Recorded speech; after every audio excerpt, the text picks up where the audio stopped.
Welcome to Penrose Learning, where we make understanding easy. You begin by getting the essentials running. Enable CPU virtualization in BIOS so the VM can use hardware acceleration.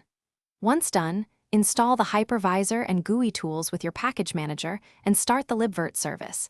This gives you management APIs and a desktop manager. Make sure to add your user to both libvirt and KVM groups so you get permissions without root. After a reboot or relogin, you will be able to create and control VMs immediately.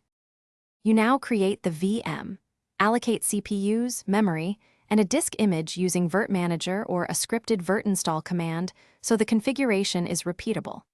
Pick QCOW2 for snapshot flexibility or RAW when you need maximum I/O.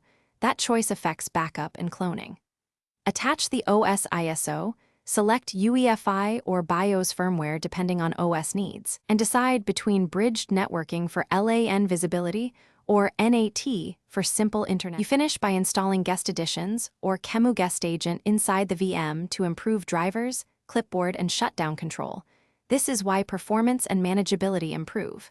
Then create a snapshot before major changes and enable auto start if it must run after host boot.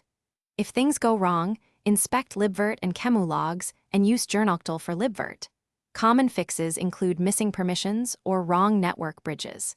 If a VM won't boot, verify firmware type and disk format compatibility.